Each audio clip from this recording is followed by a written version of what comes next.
Welcome to the Positive Pants Podcast. Mindset, motivation, and inspiration to help you find your positive pants. It's time to let go of negative thinking, understand why you do what you do, and stop the self-sabotage. With your host, Fran Excel. Welcome to the show. As always, it's Fran Excel, your resident subconscious success mentor, helping you find your very own pair of positive pants so you can get out of your own way and live a life that you love. If you want to stop sabotaging your own success and let go of the stress, then you are in the right place, my friend. Make sure you download your free Stressed to Success guided meditation at bit.ly/stressed to success as my little gift to you for being here. Please do subscribe, share, review. It really, really helps people that need to hear this message find us, and I so appreciate it. In the show notes, you will also find details of how you can work with me and where you can get your mitts on my meditations, products, and printables. You can also find it through the link in my bio on Instagram, which is my second favorite place to hang out. So please do come join me over there at I'm Fran Excel. Tag me in your takeaways, slide into my DMs. I am here for it. So that is the formalities over, my love. So let's jump into the content.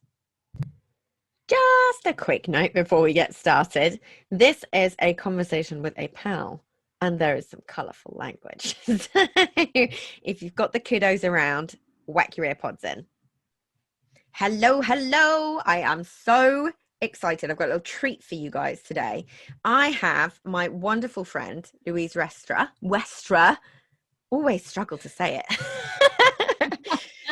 Now, this is a real treat. A, because she's a huge amount of fun. She's a super smart cookie, and she's going to give you the science around things that I hint at, but obviously are not in my zone of genius. But when we get to January, this time of year, we are always thinking about getting healthy, losing weight, all of these things. Now, the reason I wanted Louise to come on is because she's a naturopath, and for the last 16 years, she knows her stuff. So she's going to talk to us today about what we can look out for and how we can shift our thinking around health in terms of our businesses and in terms of our family lives and our relationships, let's be honest, right? So Louise has, I mean, goodness gracious, when you sent this over to me, dude, I didn't even know this about you. She's been a columnist for Condé Nast Traveler, Red, The Sun, Daily Mail, Psychologies, Glamour, Health and Fitness, to name just a few, and won Tatler Awards for retrieving mojos and for being the best health fixer. I didn't even know I had such a cool friend. This is the thing, isn't it? The quiet introvert. Don't shout about all your good stuff, huh? Well, yeah, I guess it's a curse and a blessing, isn't it? Yeah, exactly. Introvert is a wonderful, wonderful thing. At the same time, you know, I have those moments where, as you say, we've been friends for a while now, and then I send you my bio and you're like, how did I not know any of this about you? Exactly. And I bet it would be the same the other way around. Exactly. I think there's more of us kind of closeted introverts coming out now, aren't there? Yeah, I think so. And I think it's really important because, you know, there's lots of noise, isn't there? There's lots of noise out there. And I, for one, can sometimes find the noise quite intimidating. And I know it's really, really important for us as women to shout about our successes. But it doesn't come naturally to me for a variety of reasons. So, you know, actually this week just gone, I did a strategy session with my peeps and my membership. And one of the things that I'm getting them to do this year, I've chosen the word celebrate for 2021 because I want to do more celebrating of myself for the exact reason that you're talking about. Yeah. And one of the things that I'm getting them to do, as well as outlining their personal strategy, is to have a jar of amazing. So the jar of amazing, I started the jar of amazing actually in 2020, and then it fell away a little bit with lockdown and whatnot. But what it's reminded me, going back and looking at the first 3 months of the year, is how many wins I actually have had this year, and there's so many others that I've forgotten. And what I want to do is to ensure that we're celebrating our successes, whether they are out there in the world in a, you know, very visible way, or whether it's simply, you know, behind the scenes asking somebody for help when we used to be a person that's done it all themselves. Yeah, that's the big one. And actually it's nice that you say that, because one of my previous episodes, a couple of episodes ago, is all about trying to normalize asking for help, because we can't be expected to do all these things on our own. We're not all geniuses and with all degrees in health and mind and psychology and all of these different things, right?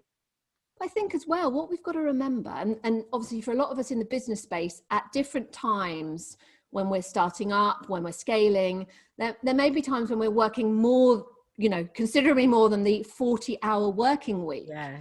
But even with the 40-hour working week, what we've got to remember is that that was designed for two people in a partnership, one going out of the house and doing those 40 hours, and then the other person, usually the female, at home, managing the house and any children. And so here we are with all the balls in the air, working 50, 60. You know, I have female entrepreneurial friends who this year have cut their working week down to 70 hours a week. Wow. And that's actually a step forward for them. God, it is crazy times that we are living in. I think it's an important thing, isn't it? It's what I really want to get through to people, which I have talked about before on the podcast, is this: we have such a lot on our plates, right? And it's really easy to get overwhelmed by it, but also we try and blame ourselves and shame ourselves for a lot of things, you know, like if the health goes out the window or anything along those lines, it tends to become labeled some sort of mindset problem. And you can't see me, guys, but I'm doing my air quotes. I love an air quote on a podcast. I feel like there's a certain way I say it that you get it, but I am doing it in real time. And one of the things that is really important to me is that people stop labeling themselves. And I'm always talking about leading with curiosity, because the more curiosity that you have, the more you will actually look at things. Whereas when you label yourself, you cut things off, you cut yourself off to other opportunities. And often when we're in a low mood, the amount of blame that people take upon themselves and shame for feeling it, like I just can't get out of this mood. And sometimes it's actually nothing to do with anything that's actually in your noggin right now. Sometimes it's to do with your hormones. Sometimes it's to do with the moon. Sometimes it's to do with your gut. There's so much that is in this. It's not as simple or black and white. So I brought Louise on to talk to us about the gut-brain axis, which sounds super technical, and to talk to us about our nervous systems a little bit and how we can start to make changes, but also just recognize when it could be something else and that it's time to actually ask for help in that particular area and learn a little bit more in that area to increase our energy, to shift our mood, to improve our focus, motivation. They're two huge things. And a lot of focus and motivation can be hugely affected by your gut. So tell me a little bit about that, Louise. How, with your clients, obviously you work with a lot of high achieving women, what are the most common problems that people come to you with that you help solve? Before we get to that, can I just say, I love the fact that you're talking about curiosity, because that's one of the big things that I say to my clients is, rather than going into that cycle of shame around, oh, I ate all the chocolate, or I drank a whole bottle of wine on a Wednesday when I promised myself I wouldn't do it till Friday, is get curious around why has that happened, you know? So I love that you're saying that. But to answer your question, yes, that's right. But to answer that question, when it comes to the gut is absolutely central to pretty much anything and everything that's going on in our body and our mind. And that, without getting into a lot of detail, that really goes back to the way that we develop in utero. So this relationship between the gut and the nervous system is absolutely fundamental to how we experience life. And one of the things that I see time and time again with women is that on the outside, it looks all shiny. One of my friends calls it, fur coat, no knickers. Isn't that great? And, so on the outside, it looks great. Sometimes, certainly in the female entrepreneurial space, there's a degree of women sharing a bit about their journey and how it's not as easy as it looks and so on. But that's often just a tip of the iceberg. So when you pull back the fur coat and you get into the nitty gritty, as it were, what you often see is a pattern of low energy, low mood, and often alongside that, you get low grade gut symptoms that for some people have been diagnosed as an IBS situation. And those things, Fran, they all go together for a variety of reasons. But one of the reasons that is grounded in the science is that serotonin, which, you know, a lot of people will have heard of. If you haven't, serotonin is a neurotransmitter. It works in our brain to support our mood. Serotonin is actually made in our gut. So if we're in a situation where our mood tends to be quite low, even if we're working really, really hard on the mindset piece to make sure that our glass is full and not half empty, and, you know, and even if we've got lots of things around us that we should be excited about, if the joy's gone and we feel like our mood is lower than it should be or it used to be, then that can be an indication that our gut is needing some support to ensure that we have really robust levels of that serotonin, so that can travel up and influence our, essentially our experience of our mind, and making sure that we can have the joy and the, you know, the appreciation of what we have got in a really, you know, embodied sense, rather than having to work so bloody hard for it. Yeah, exactly. I love that. And it's so important because this just isn't talked about enough. And I talk about it a lot in terms of really being curious about what is actually going on. And if you have been doing the work is hard, as in when you're looking at your mindset. We were talking about this before. I would say when you start doing the work, it's like pulling out every single drawer in the house to declutter it. Everything's on show, everything's in view. It's painful, right? But sometimes when there's a bit of longevity to that pain, sometimes it's worth having a look at the other areas.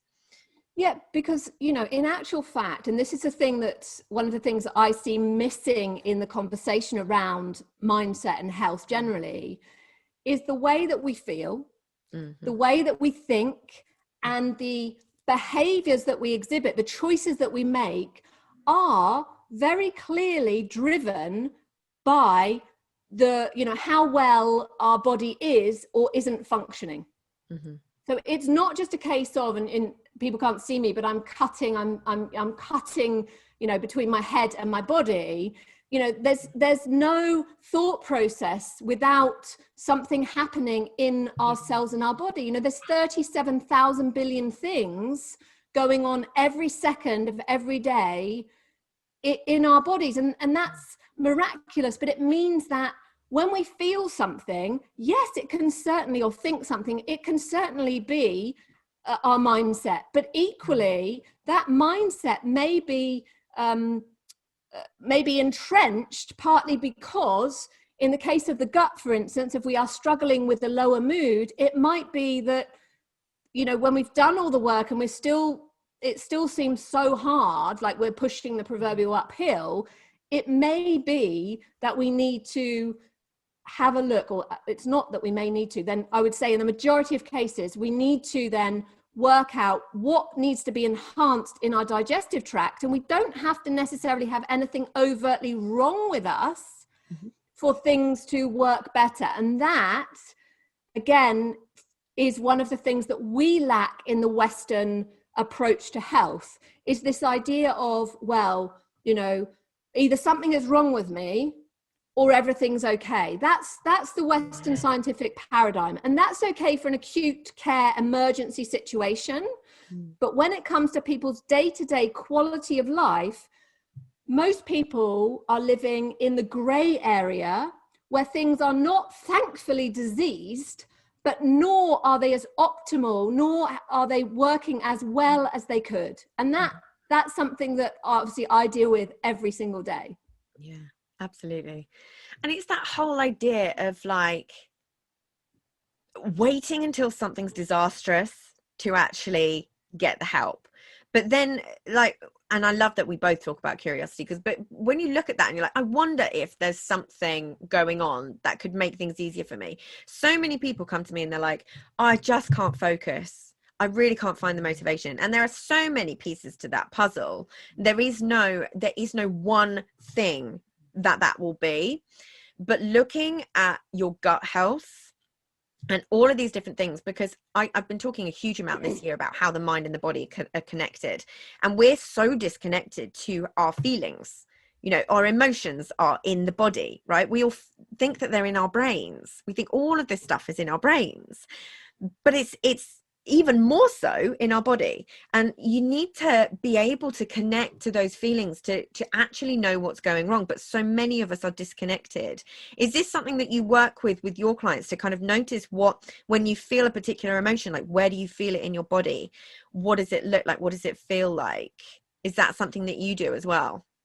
Yeah, absolutely. So when I'm working with one-to-one clients, I'm always encouraging them to reconnect, because it's in that reconnection and that understanding of how things impact us that we can create some space then between what choice we make. Yeah. So to give an example, hopefully a simple example, if you are someone that when you feel tired or stressed or anxious, you reach for chocolate or wine, what I would encourage, you know, I mean, it's a process obviously, but what I'd be encouraging is, again, getting curious about the role that the chocolate or the wine is actually playing in your body, and what emotions come up in the prelude to making that choice. So rather than not being aware of the emotions, you know, and just going straight to the wine or the chocolate, if we can just have that curiosity of, gosh, I really feel like eating all the chocolate now, or bring me all the wine,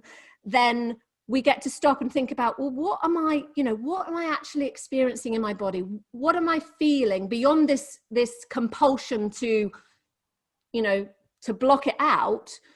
What's happening? How am I feeling? Where do I feel it? Is it in my gut? Is it, you know, in my shoulder? Is it actually, you know, in my, you know, is it a pain in my ovaries? Like, you know, is it related to my cycle? What is actually going on for me, so that we get an ever expanding experience of ourselves, and therefore learn what is it we actually need in that moment. And I'm not saying that, you know, you can't have a glass of wine and you can't have some chocolate, but often, and far too often, those things are used as a replacement for that connection. Yep. And for that, you know, that those potential insights and those nuggets of wisdom that our body is always trying to provide us with. Yeah. It's numbing, isn't it? Yeah, exactly. It just, you know, it's a way of just shutting it down. And, you know, if we're honest, and we've all done it. I mean, I've certainly done it when I was considerably, I don't like the word younger, but, you know, I was younger. Yeah. I was someone who had a very, very severe IBS situation. So, and a lot of that was emotional. It rose due to a family situation, and it kind of spiraled from there as the gut-brain connection just kept perpetuating itself, and then the anxiety, and then, you know, once I'd exhausted myself with the anxiety, then it was the mood dropping into the depression. And so the cycle goes on. Yeah, exactly. And it's being able, like, so much of what I teach is about getting to know yourself again. We don't know ourselves. We're running around like unconscious rabbits, bashing heads with each other, ego to ego, unconscious to unconscious, and just completely clueless with what is really going on for ourselves. So it's this exploration, kind of call it a journey, but it is really, isn't it? It's a journey of exploration and curiosity and consciousness, really. And it's understanding, like, trauma is stored in the body. You know, like I this year I've been going through, and I've talked about this a little bit on the podcast. I had, my best friend died when I was 11 years old, when I was at school, and I just hadn't had the ability to process those emotions. There was a lot that I made up in those emotions, but there was a lot of trauma stored in my body. So I ended up with IBS and problems like that as well. And there's that connection between the problems in your body and the traumas that you've had. as well. And these, when we talk about traumas, it's not even the big stuff necessarily. It can be really small things about things that got said to you, or things that can happen to you as a child that you're supposed to be over it by now, right? So you don't look at it. But all of this stuff is connected. So it comes through in our language as well, doesn't it? It's like, I've just got a gut feeling. Well, yeah, I mean, I used to live in Australia, and they have some fantastic colloquialisms around gut. So they talk about, I hope I can say this, they talk about having shit for brains. Yeah. And, they call being cranky being shitty, because there's this embedded understanding that, what's happening in the gut actually has a direct impact on what's happening in the brain. But it's like we've forgotten that. We say these things, but because they're so colloquial, we don't think about their meaning anymore. And the other thing is, as you've already said, we're not encouraged, certainly within the Western paradigm, to really explore ourselves, and particularly for women, I think, we still are not really at a point where, as a rite of passage, we're encouraged to have a relationship with ourselves, unless we come into the self-development kind of space. And when I became a naturopath, I was initially attracted to it because I had a history of such severe digestive issues, and I had no idea really. I knew that stress played a role, but I had no idea the depth of what I was carrying. And going back to what you're saying about, recently having that realization that trauma has still been with you. But as you say, those micro traumas that are in the day to day, I recently worked through a layer around my experience when I was about 2, and my sister was very unwell with ear infections. And so, I was a small child, and she was at home screaming, and, they just didn't know what to do with her. And that left an imprint on my brain that really only recently came up for me, because with our youngest, who came to us, as you know, a couple of years ago now, because of the challenges he's had and his speech and language delay, and him being, expressing his frustration in a very vocal, kind of guttural way, that triggered that latent trauma, which I had no idea I was carrying. Yeah. And this is the fascination. It's another thing I'm always telling people, is like, so many people feel like you do this kind of work to be fixed in some way, but there's nothing wrong with you. And it's this whole idea that, oh, well, if I just solve this one more thing, that's it, then I'm fixed, I'm good. Yeah. And it doesn't work like that. This is lifelong work. You never know when the next layer of the onion's going to get peeled away. Right? I had no idea that 25 years on, my best friend's death had created so many things in my adult life. We're not taught this stuff, and how much of an effect it can have, because it can be, to an adult, can seem like it's something really small. But when we are between the ages of 0 and 7, we often have no choice but to turn that frustration or anger or fear or shame or guilt inward. It's where a lot of the I'm not good enoughs come from. It's where a lot of the, I'm not worthy, all of these things, because as much as hopefully the majority of our parents were trying to do their very best, they're all humans as well without this knowledge. This is why it drives me so mad that this stuff isn't taught in schools, because it can have such an effect. Like when you look at attachment theory and all of these different things, there's so many pieces to the puzzle, and it's accepting that there's nothing wrong with you, right? It's accepting that you just need to have a little bit of curiosity and have a look at the whole puzzle. It's like, if do you remember Operation, that board game? And it's like, imagine trying to play Operation with some missing pieces. What are you going to do? Yeah, exactly. And it's like, when you talk about, so I always forget the number of neurons. How many neurons are there in your gut versus your brain? Oh God, off the top of my head? It's craziness. I know. I can't even remember. The one I always remember is that there's as many microorganisms living inside the gut as there are cells in our body, at least. And depending on what you read, other sources say that it's significantly more. Yeah. So there's some philosophical debate around, well, who's the host and who's hosting who's in charge.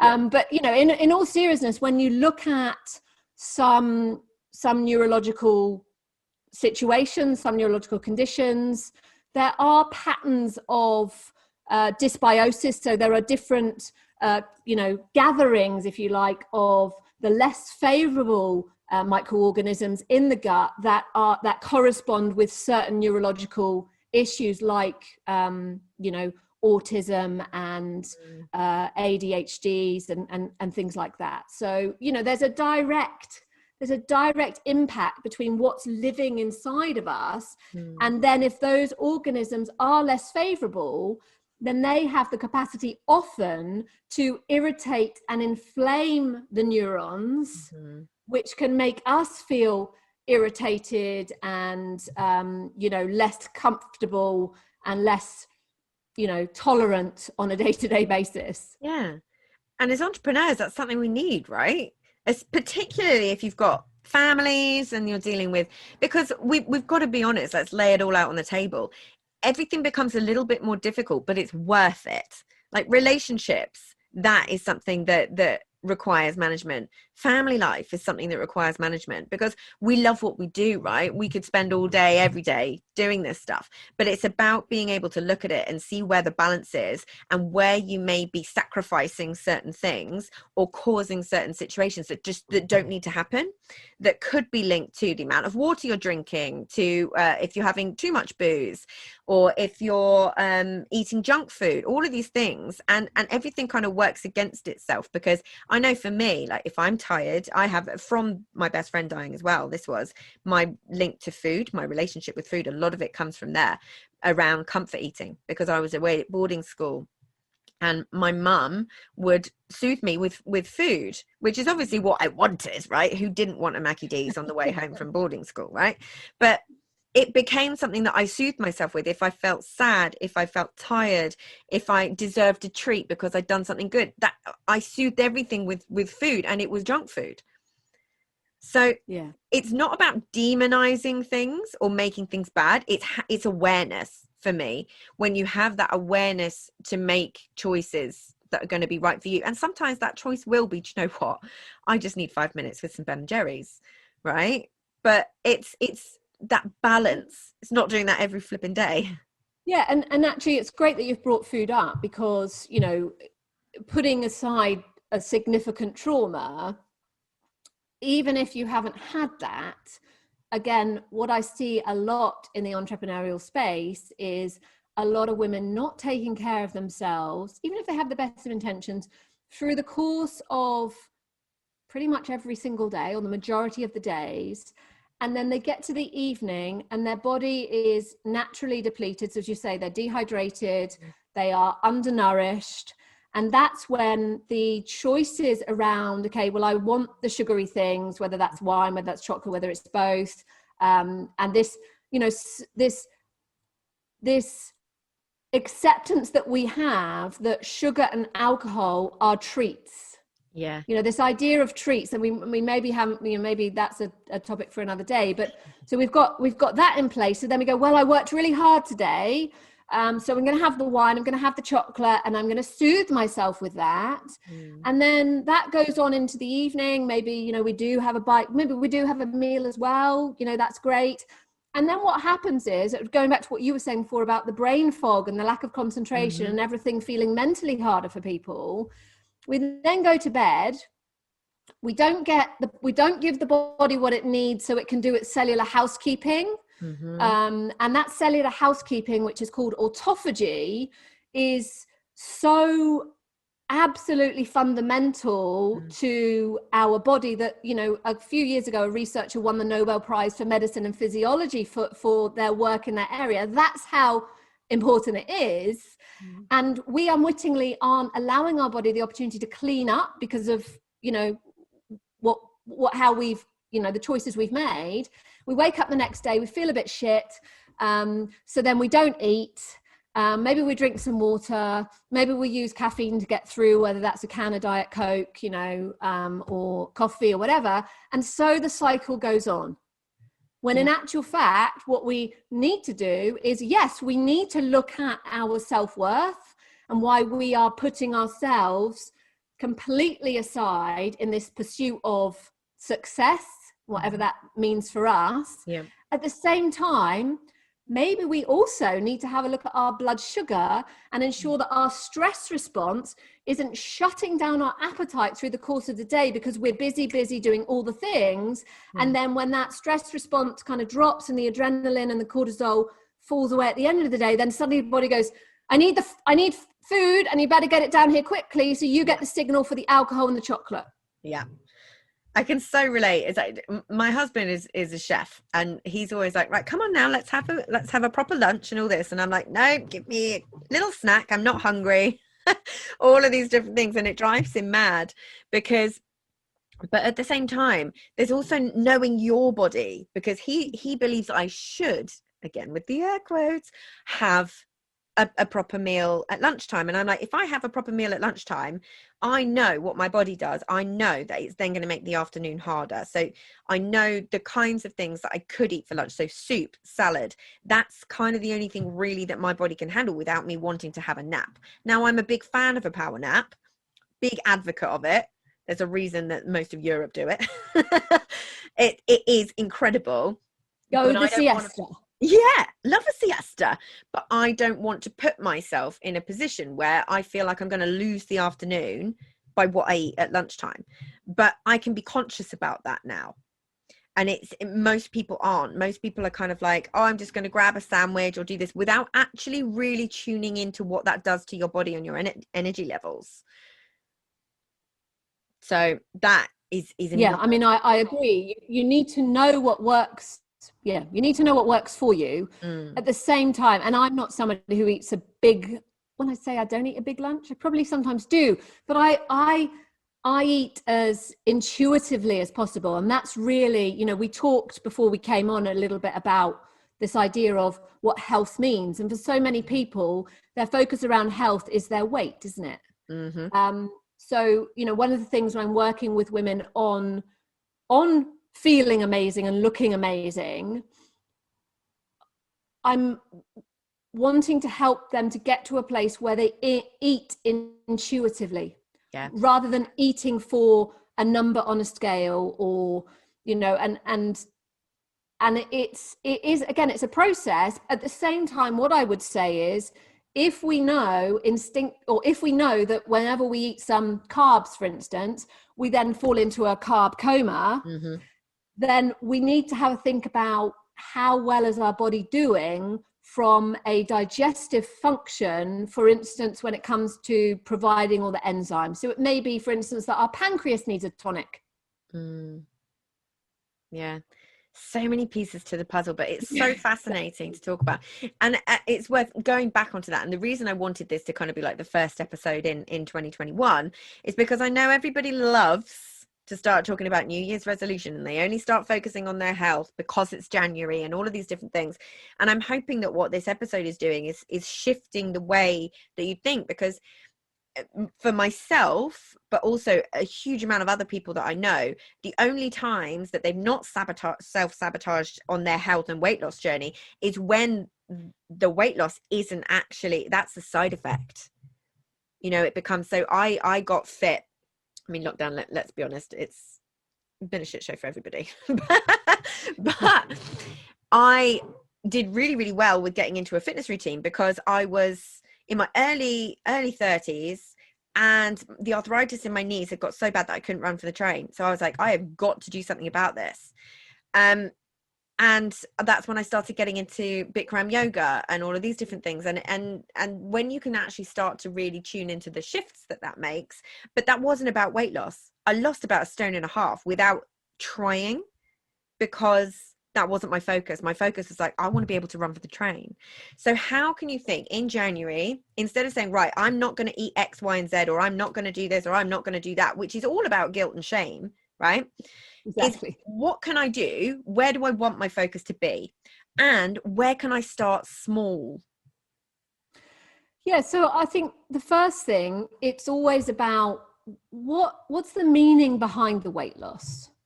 Because again, a lot of women are using weight loss as a way of, well, when I'm that weight, when I get that magical number on a scale, I'm going to be all the things. I'm going to feel this, and I'm going to do that, and I'm going to be this. When in actual fact, we can probably do all those things irrespective of how much, mass we have. Yeah. So that's the first thing. The second thing is that I always say at this time of year, forget New Year's resolutions. You need a personal revolution, because the problem with weight loss is that it usually entails some kind of unsustainable pattern of eating and fitness that don't work in the context of our lives forever. And that's the difference, is that we need to embed the things that are going to work for the context of our life. So, even before lockdown, there was no way I could get to a gym 3 or 4 times a week for 45 minutes or an hour. It's just never going to happen. So I have what's called, I've been doing a Move More month. So we did a Move More month in the lead up to Christmas with my peeps. And so that we're already going into January feeling energized and raring to go. So it's finding the things. So movement snacks, I call them. So having small little bursts of energy that only take, 1 to 2 minutes, interspersed through the day, so that you lift your energy, raise your heart rate a little bit, and really don't miss that time. Whereas if you're told, well, at the end of the day, you have to, after a hard, day at work, you've then got to go and exercise for 45 to 60 minutes. For a lot of people, that's really unappealing. And actually, from a nervous system perspective, it may be the wrong thing, because if they're already depleted and drained, exercise isn't always healthy. People have this idea of it's a panacea, but it's not. So going back to the personal revolution part of it, always take a little bit of time to think about, what do you actually want your life to look like in for the foreseeable future. So most people don't like to talk about getting older, but I talk about going up the levels. So we're all going to chronologically age, but whether we do that, some people do that better in inverted commas than others. So, we've all seen that person who we maybe haven't seen for years, and we're like, oh my God, they look amazing. What are they doing? And then you've got the flip side where you see someone, you're like, gosh, they didn't really look, that well. Again, it's about how we frame that. If we think about getting older as being a natural decline, which again, from a Western perspective, we tend to, we're just going to lapse into becoming weaker and potentially sicker and so on. Let's reframe that for ourselves and think about, well, if I am going to live to 90 or 100, how much of that time do I also want to be active and healthy and disease free for? And let's plan for it now. And the reality is that most people spend more time, usually, okay, this year's slightly different, but most people spend more time planning a spa day, a weekend away, or a holiday than they do thinking about how they want to feel and look and be in this vehicle that's carrying us through life. So it does take, for me, it takes a repositioning. And then, rather than thinking about January as, well, I'm not saying you shouldn't stop alcohol. If you want to do a dry January, by all means do. Have a think about, perhaps, if you want to address your alcohol consumption, would it be better to consider just drinking on weekends for 6 months than just doing a dry January and then going back to the normal, I'm doing the air quotes now. Air quotes. The normal alcohol consumption, whereby you spend, Monday to Wednesday going, will not drink, will not drink, will not drink. And then Thursday or Friday hits and you're like, thank God I can open the wine. Yeah.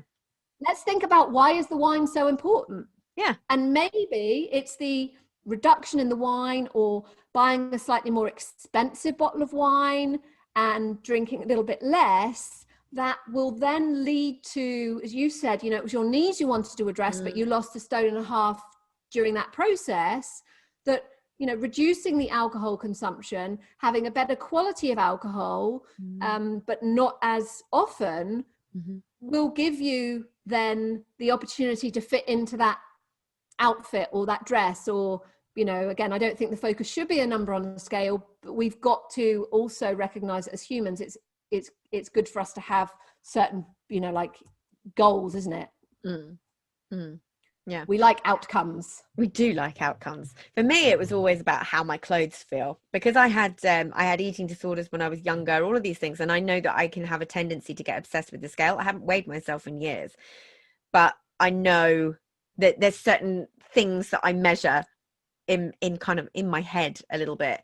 And it's about certain items of clothing and the way I feel in clothes. That sort of thing became more important to me than a number on a scale, because we've all got different bone densities. We've all got, we're all different creatures. You can't compare one to another in that kind of black and white kind of way. So I think what I really want people to understand is, first of all, 2020 was a horror story. Forgive yourself for anything that you did or didn't do, right? That's a big one. And going into 2021, it's like, let's just make the focus, let's make the revolution about getting to know ourselves again, and use that curiosity and be like, okay, how do I actually want to feel? How do I want to feel in myself? And forgiving ourselves, like noticing what these problems, inverted commas again, problems are, like the lack of focus, lack of motivation, and just starting to think a little differently about where that could come from. It's not something that's fundamentally broken in you as a person. Otherwise, like, why would so many millions of people struggle with the same thing, right? But let's just start to think a little differently about how we attack these things. Stop looking at these things as things that are wrong with us, that have to be changed because they're broken, because it's just not true. And always being open to that extra layer of the onion, and being open to getting help in these different areas, right? It's like, if you look at the wheel of life, there's something like 8 different areas. There's a reason for that. They require different attention and different energies. But if you want more energy, you want more focus, you want more motivation, one of the things that you can really look at is your gut, is starting to tune into what's in your body. So Louise, what would your biggest tip be for people going into this year? If they're sitting at the other side of this going, right, I'm going to cut out all carbs, I'm going to exercise every day, going from that like all or nothing stance, what would your advice be to help them have the best year that they possibly can? My advice would be to sit down and reposition 2021 as the year of you. So rather than being like, oh, January, it's all about January, something like 60% of people by the end of January haven't actually done their resolutions. So rather than making it this, I know a year is still a finite amount of time, but sit down and have a think about what does my life look like if it's successful? What does success mean for me, with me at the fulcrum of that? I'm the center of it all. Everything really is about me in a healthy way, because as women, we're so quick to bypass ourselves, put other people first. Let's bring ourselves back into the center of our lives, not our businesses, okay, they're an extension of us. But let's focus on ourselves and make 2021 the year of you. Love that. Yeah, absolutely. And looking at it in terms of, okay, well, if I do this thing, how will that effect spill out into other areas? Yes, you're the focal point of your life, but it's how do you want to be in your relationships? How do you want to be with your kids? How do you want to show up, and what's actually going to help you to do that? Yeah, in the strategy session that I mentioned, I did with my members, we looked at all the physical feels, the emotional feels, the mental feels, and the spiritual feels. Yeah. And so we started off with blue sky. How do I want those things to be for me? And then we're taking them and breaking them down. So if I want to feel like I've got, brilliant, consistent energy, pretty much day in, day out, what are the things that need to happen for me to achieve that? Mm-hmm. And then what we've got to ensure we do is not overload ourselves with the things to do. So for some people, going back to the example I used about, drinking the wine, eating the chocolate, or eating anything too late, it may be that that's the thing we need to rein back. So, instead of eating until 9 o'clock at night or maybe later, we start off in January, our focus is, let's bring that back and make sure that I am putting in a 10-hour fast to start with. And then by the end of February, I'm going to make sure that's a 12-hour fast. And planning that out. And that might also require us to get some, like you mentioned, lunches. It might require us to get some really a little quick library of meals that we can have at lunch and at dinner time, that we can draw on and are tasty, nutritious, but take less than 30 minutes from prep to plate. Mm-hmm. So, so that we've got some practical resources as well to ensure that those things become a reality, that we can act on them, because it's all very well having, a highfalutin plan. We've got to make sure that we've got the day-to-day actions in place to get us where we want to be. Yeah, absolutely. And doing it based on you and your life. That's the thing. There is no one size fits all in any of this stuff. There never is. So it's really getting back in tune again with like, okay, if I want to do this and I want to follow this, how can that fit in with my family? How can that fit in with my relationship? All of these different things. How can we do it together? And it's just making sure that all of these things and all of these changes actually fit with you and for you, because you don't have to sit there. And I loved in your bio as well, you mentioned about how, and it's something that I say as well, it's like you don't have to settle for mediocre in any area of your life. You just don't. We believe that this mediocre is what we're supposed to have, right? But tell yourself that you can have something different, you can have something more. It's available to you. You just got to make the decision. Yeah, I think there's so many women who are so harried and kind of, slightly under the cosh, and it's not anyone else's cosh other than their own, that really, when they look out, they see so many other women who are having that mediocre experience in their lives with their health and well-being, who, perhaps are incredibly successful in a financial and business way, but that have ultimately paid a price with their health, and then get to a point where, they need to then actually invest a considerable amount of money, time, and energy for the foreseeable future to get back to a place where they were before, or ideally, and this is what I do with a lot of my clients, is that we get them to a place where they feel better than they ever have in their entire life. Yeah. And knowing that's possible. Yeah, that's it. Exactly. Yeah. It is possible. Yeah. Love this chat. I'm sure we'll have you back on again. Plus, you're a joy to speak to. Always a pleasure, never a chore.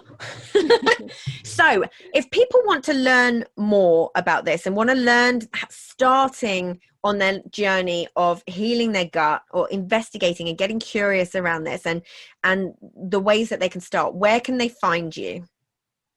So I am on Instagram in a rather haphazard fashion currently as Louise Westra Health. And I'm on Facebook as Louise Westra Health Mastery.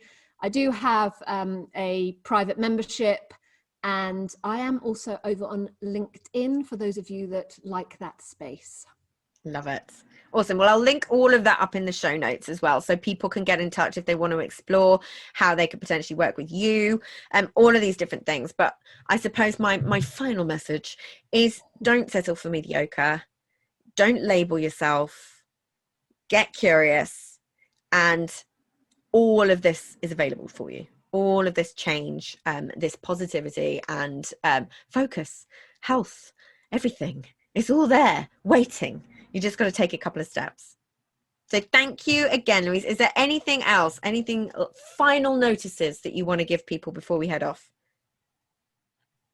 The only thing I would add to what you've essentially said is that, you know, this is not a dress rehearsal. Yes. Let's remember that, and let's, you know, seize the day, as it were, and remember that, you know, we have the choice. It's just that we need to decide that it's me first. Yeah, love that. Love that. Thank you again so much. Thank you. So if you've got value from this and you know in your gut that now is the time to step up and start rewiring your thinking and start changing things for yourself, then please do book in a free discovery call so we can work out what needs to happen to get you from where you're at right now to the action-taking success you know you can be. If you want my eyes and ears on your problems, then I do work with people one-on-one and through the Proactive Pants program. You can find all the details to book in a call in the show notes, the link in my bio on Instagram, and on my website, franexcel.com. So stop waiting for if and when and choose to change things now, because you can. I am here to believe in you when you don't believe in yourself. And as always, I hope you found this helpful. And as always, I will see you next week. Bye.